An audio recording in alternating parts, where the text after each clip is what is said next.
નમસ્કાર, હું છું કેતલ અને આપ જોઈ રહ્યા છો CB24। વડાપ્રધાન નરેન્દ્ર મોદી લોકસભાની ચૂંટણીને લઈને જમ્મુ કાશ્મીરના મહેમાન બન્યા છે, તો તેઓએ ત્યાં ઉધમપુરમાં મોદી ગ્રાઉન્ડમાં સભા સંબોધી હતી। લોકસભાની ચૂંટણીને લઈને પીએમ મોદી આજે જમ્મુ કાશ્મીર પહોંચ્યા હતા। તેઓ ઉધમપુરમાં બટ્ટલવાલિયા સ્થિત મોદી ગ્રાઉન્ડમાં ચૂંટણી સભા સંબોધી હતી।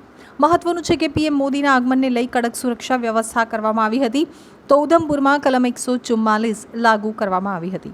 પીએમ મોદીએ સંબોધન કરતા જણાવ્યું હતું કે આજે જમ્મુ કાશ્મીરના લાખો પરિવારો પાસે મફત સારવારની ગેરંટી છે। આજે પાઇપથી પાણીની સુવિધા મળી રહી છે। એટલું જ નહીં, ડિજિટલ કનેક્ટિવિટી પણ મળી રહી છે। મોદીની ગેરંટી એટલે ગેરંટી પૂરા કરવાની ગેરંટી। કોંગ્રેસની નબળી સરકારોએ કઈ રીતે દશકો સુધી લટકાવી રાખ્યા। જમ્મુના ખેડૂતોના ખેતરો સુકાયેલા હતા, ગામો અંધારામાં હતા, આપણા હકનું રાવીનું પાણી પાકિસ્તાન જઈ રહ્યું હતું। મોદીએ ખેડૂતોને ગેરંટી આપી હતી, તેને પૂરા કરી અને બતાવ્યું છે। કઠુઆ અને સાંબાના હજારો ખેડૂતોને ફાયદો થયો છે। એટલું જ નહીં, ડેમથી જે વીજળી પેદા થઈ તે જમ્મુ કાશ્મીરના ઘરોને રોશન કરશે। નેશનલ કોન્ફરન્સ PDP અને બાકીના દળો જમ્મુ કાશ્મીરને જૂના દિવસોમાં લઈ જવા માંગે છે। પરિવારથી ચાલનારા પાર્ટીઓએ જમ્મુ કાશ્મીરનું નુકસાન જેટલું કર્યું એટલું બીજા કોઈએ કર્યું નથી। અહીં પોલિટિકલ પાર્ટી મતલબ of the family, by the family અને ફોર ધ ફેમિલી। સત્તા માટે 370 કલમની એવી દિવાલ બનાવી હતી કે લોકો બહાર જોઈ શકે જ નહીં। તમારા આશીર્વાદથી મોદીએ 370ની દિવાલ તોડી પાડી છે। मोदी विकसित भारत के लिए विकसित जम्मू कश्मीर के निर्माण की गारंटी दे रहा है, लेकिन कांग्रेस, नेशनल कॉन्फ्रेंस, पीडीपी और बाकी सारे दल जम्मू कश्मीर को फिर उन पुराने दिनों की तरफ ले जाना चाहते हैं। इन परिवार चलित पार्टियों ने, परिवार के द्वारा ही चलने वाली पार्टियों ने जम्मू कश्मीर का जितना नुकसान किया, उतना नुकसान किसी ने नहीं किया है। यहां तो पॉलिटिकल पार्टियां मतलब of the family, by the family, for the family. भाई और बहनों, मोदी की गारंटी यानी गारंटी पूरा होने की गारंटी।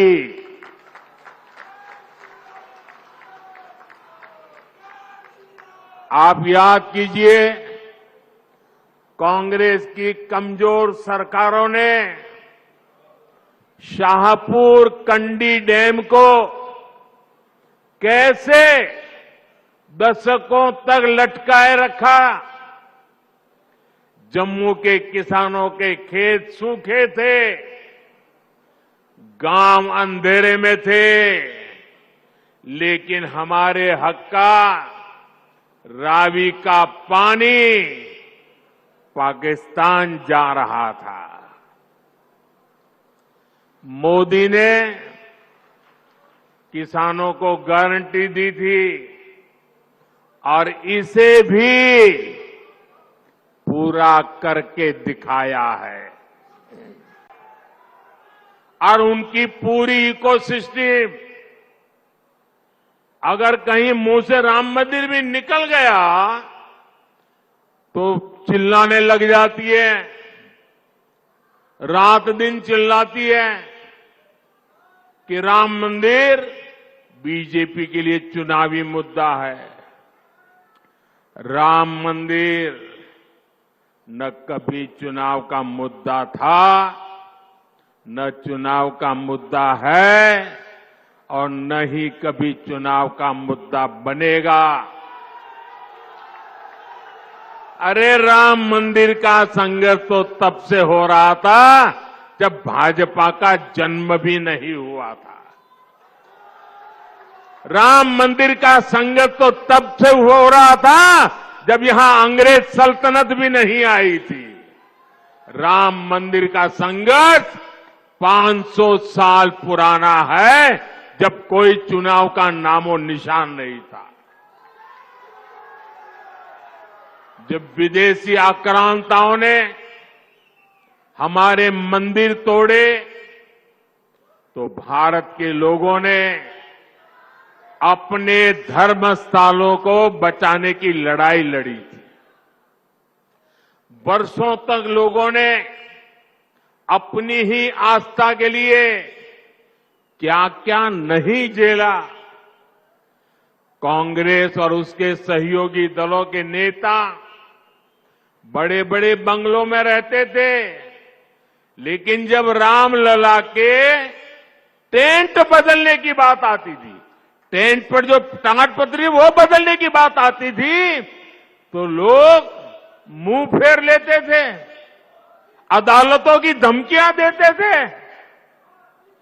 बारिश में रामलला का टेंट टपकता रहता था और रामलला के भक्त टेंट बदलवाने के लिए अदालतों के चक्कर काटते रहते थे। ये उन करोड़ों अरबों लोगों की आस्था पर आघात था, जो राम को अपना आराध्य कहते हैं।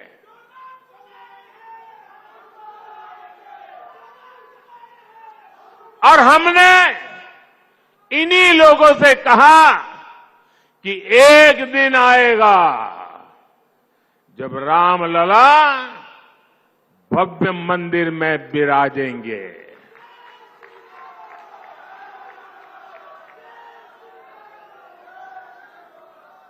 और 3 बातें कभी भूल नहीं सकते। एक, 500 साल के अविरत संघर्ष के बाद ये हुआ है। आप सहमत हैं? 500 साल के अविरत संघर्ष के बाद हुआ है, आप सहमत हैं? दूसरा, पूरी न्यायिक प्रक्रिया की कसौटी से कस करके, न्याय के तराजू से तोल करके अदालत के निर्णय से ये काम हुआ है। सहमत है?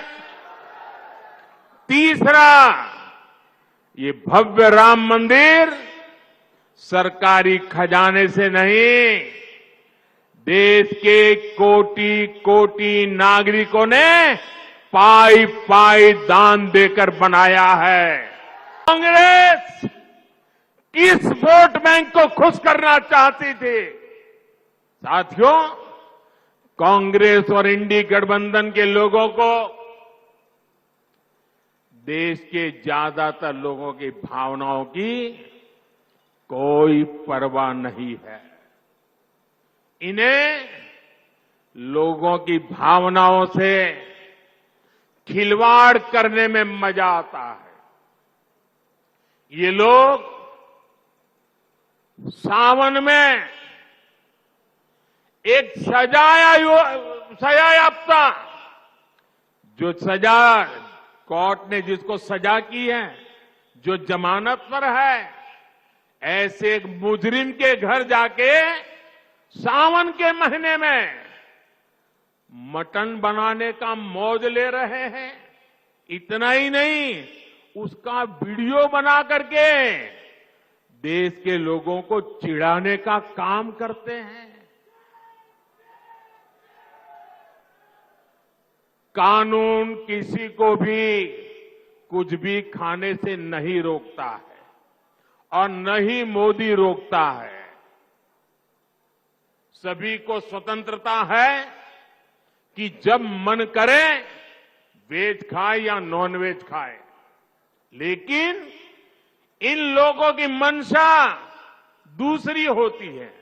जब सब मुगल यहां आक्रमण करते थे ना, तो उनको सत्ता, राजा को पराजित करने से संतोष नहीं होता था।